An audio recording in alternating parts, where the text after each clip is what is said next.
Nearly $8 billion for his promised border wall. Nearly $1.4 billion from the bipartisan border security bill just signed. $2.5 billion coming from the Pentagon, $600 million from the Treasury, and $3.5 billion from military construction budget. The president's new emergency declaration expanding his options, but also opening legal challenges. Channel 5's Christian von Preissing went over what it all means with a professor of political science who's been watching all of these developments. Christian. That's right. The president is tapping into a power created by Congress under the National Emergencies Act. He's declaring a national emergency exists on the southern border, and in doing so, it allows him to use the military to support what he's calling a crisis.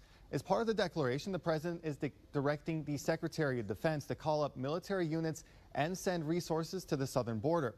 Professor of political science Mark Murray, who studies constitutional law, says it also allows him to move money around for border wall construction.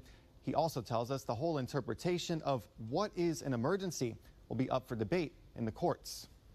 Money that has already been designated to go towards certain construction programs can just be shifted then to building a wall or fencing along the border. Using the courts, I think that their main argument will be that this isn't actually an emergency. He says he expects members of Congress will try to reject the national emergency declaration, but in order to do so in Congress, they have to overcome the president's veto power.